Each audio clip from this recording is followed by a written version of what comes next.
Esto es Aprendamos Juntos, y hoy vamos a hablar sobre heurísticas, los sesgos y la fascinante maquinaria del pensamiento humano. Sí, nos vamos a sumergir en esos atajos mentales, las heurísticas, para entender cómo influyen en nuestras decisiones diarias, muchas veces sin que nos demos cuenta. Y veremos también cómo se conectan con los sesgos cognitivos, esas tendencias a desviarnos un poco de la lógica pura. Y bueno, nuestra guía van a ser las ideas transformadoras de investigadores como Amos Tversky y Daniel Kahneman.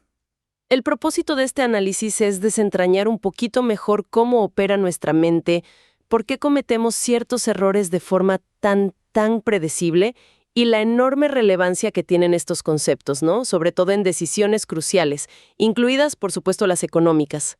Nos basamos en un trabajo que justamente examina a fondo estas teorías. Precisamente. Y creo que un buen punto de partida es reconocer la complejidad inherente a definir el pensamiento. Es un término muy amplio, ¿no? Como un paraguas que usamos para un abanico enorme de actividades mentales. No hay una definición única y simple que lo capture todo. Es cierto. Si uno busca definiciones así comunes, encuentra cosas como imaginar, reflexionar, examinar algo detenidamente para formar un juicio o tomar una decisión. La fuente que revisamos señala justamente eso, la amplitud del término en el lenguaje cotidiano. Exacto. En ese sentido, así, general, el pensamiento parece abarcar casi todas nuestras funciones cognitivas. Percepción, memoria, aprendizaje, razonamiento. Sin embargo, desde la perspectiva de la psicología cognitiva, a veces se usa el término pensamiento de una forma un poco más específica, más técnica si quieres. ¿Y cómo sería esa definición más acotada? ¿Qué la distingue, digamos? Se enfoca más bien en las funciones cognitivas que consideramos superiores o complejas. Sirve para diferenciar el acto de pensar, entendido como un proceso activo de elaboración, de manipular información, de otros procesos mentales. Que bueno, aunque son fundamentales y están súper ligados al pensamiento, conceptualmente son distintos. Por ejemplo, el simple acto de percibir algo, no sé, un sonido, o recuperar un recuerdo de la memoria a largo plazo. Pensar en este sentido más técnico implica hacer algo con esa información. Analizarla, transformarla, relacionarla. Entendido. O sea, no es solo recibir o recordar, es operar activamente sobre esa información. Y para estudiar algo tan complejo, el documento que nos sirve de base menciona que existen distintos enfoques, distintos modelos. ¿Podríamos explorar un poco esas maneras de abordar el estudio del pensamiento? Claro que sí. El texto fuente identifica 3 tipos principales de modelos, que básicamente representan distintas preguntas que podemos hacernos sobre cómo pensamos. Bien, a ver, desglosemos esto. El primero que menciona son los modelos descriptivos explicativos. ¿Cuál es el objetivo principal de estos? Estos modelos se centran en cómo pensamos en la realidad. Buscan describir los procesos mentales tal como ocurren, digamos, en las personas de carne y hueso. Y, idealmente, buscan explicar por qué pensamos de esa manera particular. No juzgan si está bien o mal, simplemente observan, describen y buscan las causas. El pensamiento tal cual es. Entender la maquinaria cómo funciona, sin emitir juicios. Vale. Luego aparecen los modelos prescriptivos. ¿Qué buscan estos? Acá parece que sí hay una intención de guiar, ¿no? Así es. El foco acá cambia hacia el cómo deberíamos pensar para ser más eficaces o para lograr ciertos objetivos en situaciones específicas. No es que postulen una única forma correcta universal, pero sí sugieren que ciertas estrategias o procesos son, bueno, preferibles a otros para alcanzar una meta determinada. El ejemplo que daba la fuente era muy claro. Un docente que recomienda a sus estudiantes la manera más efectiva de abordar un problema matemático, por ejemplo, o de analizar un texto. No es la única forma posible, claro, pero se considera una vía más provechosa para ese fin concreto. Exactamente. Ofrecen una guía, digamos, para optimizar el pensamiento en un contexto particular, para mejorar el rendimiento o la efectividad. Y finalmente están los modelos normativos. Estos ya suenan como que establecen una regla, un estándar más firme. Precisamente. Los modelos normativos definen la forma óptima o más racional de pensar para lograr ciertos objetivos. Generalmente se basan en sistemas formales como la lógica, la teoría de la probabilidad, la estadística. Van más allá de describir o sugerir. Establecen y justifican cuál es el razonamiento correcto o ideal y por qué. Definen un punto de referencia como un estándar de racionalidad. Entonces, a ver si entendí bien. Los descriptivos nos dicen, así es como pensamos normalmente. Los prescriptivos, así podríamos pensar mejor para esta tarea en particular. Y los normativos establecen el así es como se piensa de forma idealmente lógica o correcta. ¿Sería así? Esa es una excelente síntesis, sí. Y la relación entre ellos es crucial, ¿eh? Porque los modelos normativos nos dan el criterio, ese ideal de racionalidad, contra el cual podemos comparar cómo pensamos realmente, que es lo que describen los modelos descriptivos. Y es justamente al comparar lo descriptivo con lo normativo que podemos identificar errores o, bueno, desviaciones sistemáticas en nuestro razonamiento. Y esta idea de desviaciones sistemáticas del ideal normativo nos lleva directo al corazón de nuestra conversación de hoy, el trabajo de Amos Tversky y Daniel Kahneman. La fuente les da un lugar central. Y no es para menos. Su investigación desarrollada sobre todo en los años 70 y 80 fue verdaderamente revolucionaria. Cambió paradigmas enteros. Kahneman incluso recibió el Premio Nobel de Economía en 2002 por este trabajo conjunto. Tversky, lamentablemente, había fallecido unos años antes, y el Nobel no se otorga póstumamente, como sabemos. ¿Y qué fue lo tan impactante de sus hallazgos? ¿Qué demostraron exactamente? Bueno, a través de una serie de experimentos muy ingeniosos, muy rigurosos, aportaron una evidencia abrumadora de que los seres humanos no siempre razonamos siguiendo las normas de la lógica o la probabilidad. Y lo más importante, los errores que cometemos no son aleatorios, no son producto de la ignorancia o la falta de inteligencia, sino que son sistemáticos y predecibles. Afectan a todos, incluso a expertos en determinadas circunstancias. Y esto, claro, chocaba de frente con modelos previos, sobre todo en economía, que asumían una racionalidad casi perfecta. Mostraron que nuestra racionalidad tiene límites, o al menos que opera de forma distinta a la lógica pura. El documento define conceptos clave que ellos popularizaron. Hablemos primero de las heurísticas. ¿Cómo las caracteriza la fuente? Las describe como reglas de fuerte base empírica, o más llanamente como atajos mentales. Son estrategias intuitivas, automáticas, muy rápidas, que nuestra mente usa para simplificar tareas cognitivas complejas, como estimar la probabilidad de algo o tomar una decisión cuando hay incertidumbre. Se basan en procesos relativamente simples como recuperar información de la memoria, lo que está más disponible, juzgar por similitud, que tanto algo se parece a un prototipo o representa una categoría, o ajustar a partir de un valor inicial, lo que llaman anclaje. Son como mecanismos eficientes para no quedarnos paralizados analizando cada mínimo detalle, ¿no? Pero como cualquier atajo, me imagino que tienen sus riesgos. Y ahí es donde entran los sesgos.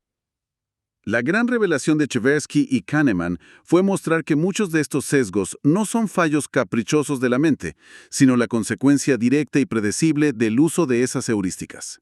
Entiendo la conexión. La heurística es el atajo rápido, económico en términos de esfuerzo mental. Sí. Y el sesgo es el error sistemático al que nos puede conducir ese atajo en ciertas situaciones. El documento también menciona brevemente el concepto de enmarcamiento o framing. ¿A qué se refiere eso? El framing. Sí, el enmarcamiento se refiere a cómo la manera en que se presenta o se enmarca una situación, una pregunta o unas opciones.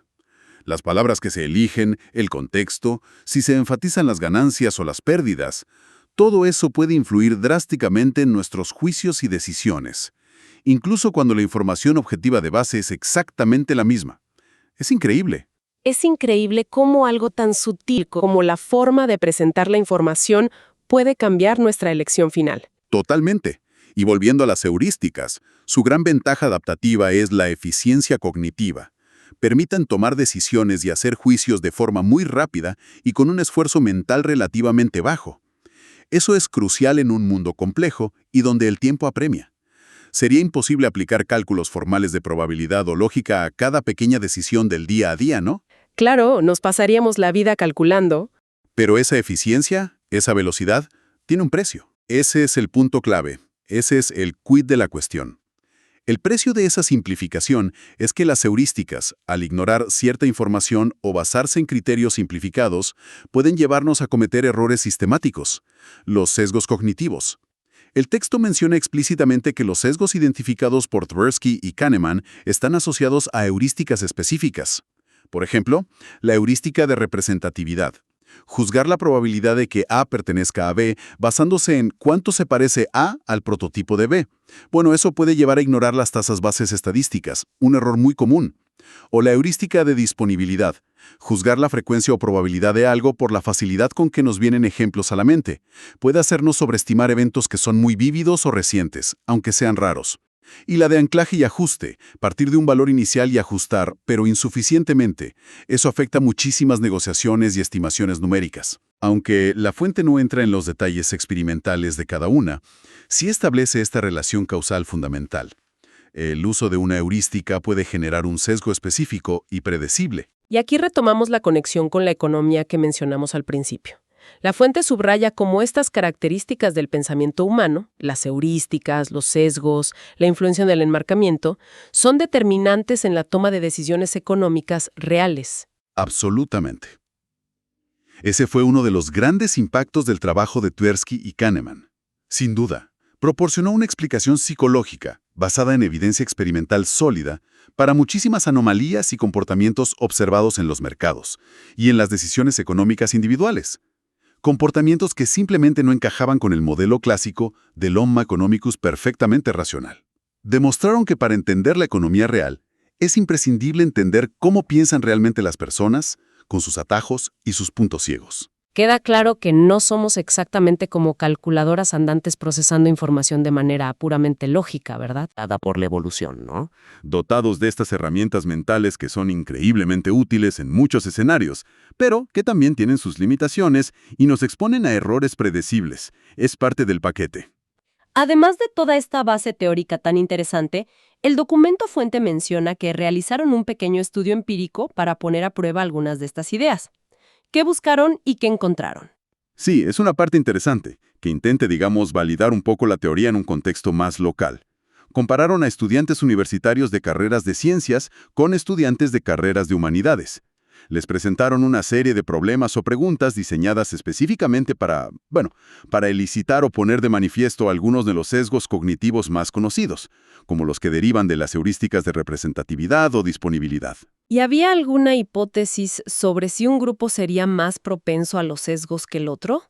Uno podría pensar, quizás ingenuamente, que los estudiantes de ciencias, más entrenados en lógica o métodos cuantitativos, serían menos susceptibles. ¿O no? Esa es una presuposición muy natural, ¿sí? Y el texto la menciona. Uno podría esperar que el entrenamiento en pensamiento analítico o formal protegiera en cierta medida contra estos errores intuitivos. Sin embargo, los resultados del estudio fueron, bastante llamativos en ese sentido. ¿Qué ocurrió? ¿Hubo diferencias significativas entre los grupos? Lo notable fue que, contrariamente a esa posible expectativa, ambos grupos, tanto los de ciencias como los de humanidades, mostraron tendencias muy similares a cometer los mismos tipos de errores que predecía la teoría de Tversky y Kahneman. El documento presenta unas tablas con los promedios de respuestas correctas, según los criterios normativos de lógica o probabilidad, para cada pregunta y grupo. ¿Y podrías darnos una idea de esos resultados? ¿Fueron altos los aciertos? ¿La gente respondía bien? En realidad, fueron bastante bajos en ambos grupos para las preguntas clave, las diseñadas para detectar los sesgos. Por ejemplo, en una de las preguntas, la pregunta 1 del estudio, el promedio de respuestas correctas en el grupo de ciencias fue de 2.75 sobre un máximo que no se especifica, pero el valor es claramente bajo, y en humanidades fue de 3.75, apenas un poco más. En otra pregunta, la pregunta 2, los promedios fueron 5.5 para ciencias y 5.25 para humanidades, bastante parejos. Según la interpretación del propio documento, estos resultados indican que las respuestas basadas en heurísticas, que conducen a errores desde el punto de vista normativo, fueron prevalentes en ambos grupos de estudiantes. Es decir, que la formación académica específica, ciencias versus humanidades, en este caso, no pareció blindar a los estudiantes contra estos patrones de pensamiento intuitivo y sus sesgos consecuentes. Exactamente. Ese es el punto clave. Aunque se trata de un estudio acotado, sus resultados apuntan en la misma dirección que la tesis central de Tversky y Kahneman, la universalidad de estos procesos cognitivos.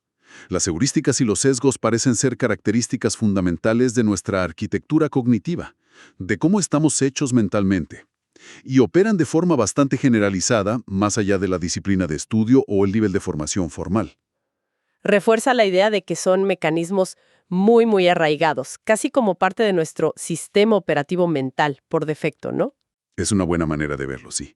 Son herramientas que probablemente evolucionaron por su eficiencia y utilidad en entornos donde tomar decisiones rápidas era a menudo más ventajoso que alcanzar la precisión lógica absoluta. Sobrevivir primero, ser lógico después. Quizás. Bien, hemos recorrido un camino súper interesante hoy. Si recapitulamos un poco, empezamos reconociendo lo difícil que es definir el pensamiento. Vimos que es un concepto amplio, aunque en psicología a veces se enfoca en procesos cognitivos más complejos, de elaboración. Luego, diferenciamos los enfoques para su estudio. Los descriptivos, que nos dicen cómo pensamos realmente. Los prescriptivos, que sugieren cómo podríamos mejorar para fines específicos. Y los normativos, que establecen el ideal de racionalidad lógica o estadística. Y nos metimos de lleno en el núcleo. Las heurísticas como esos atajos mentales eficientes, pero, bueno, a veces falibles. Y los sesgos cognitivos como los errores sistemáticos que pueden derivarse de usar esos atajos. Sí, y subrayamos la contribución monumental de Tversky y Kahneman al identificar, documentar experimentalmente y teorizar sobre estas heurísticas y sesgos. Demostraron su universalidad y su profundo impacto en dominios como la economía. Nos legaron, digamos, el concepto de racionalidad limitada, reconociendo que no somos perfectamente lógicos todo el tiempo. Comprender esta dinámica, la eficiencia versus la propensión al error predecible, es fundamental. La conciencia sobre sesgos como los vinculados a la representatividad, la disponibilidad o el anclaje parece ser el primer paso ineludible para cultivar un pensamiento un poco más crítico, menos automático. Sin duda alguna. Tomar conciencia de estos patrones es esencial. Ojo, no implica que podamos simplemente apagarlos a voluntad, dado su carácter automático y a menudo inconsciente. Pero sí nos permite quizás identificar situaciones de riesgo donde es más probable que operen y, tal vez, activar un modo de pensamiento más deliberado, más analítico, hacer una pausa. Y todo esto nos deja flotando una pregunta final para la reflexión, ¿verdad? Casi como una tarea para el hogar. Ciertamente. Si estas heurísticas y estos sesgos son tan automáticos, tan universales y operan bajo nuestra conciencia la mayor parte del tiempo, ¿en qué decisiones importantes de nuestra vida, ya sean financieras, profesionales, personales, podríamos estar siendo sutilmente desviados por ellos sin siquiera darnos cuenta? Uf, qué pregunta. Y más allá de eso, ¿es realista pensar que podemos desactivar por completo estos atajos? ¿O la meta más alcanzable es aprender a reconocer su influencia, quizás a posteriori, y esforzarnos por mitigar sus efectos negativos cuando realmente importa, cuando las apuestas son altas? Una reflexión que invita a mirar hacia adentro, definitivamente, y a seguir aprendiendo. Hasta la próxima.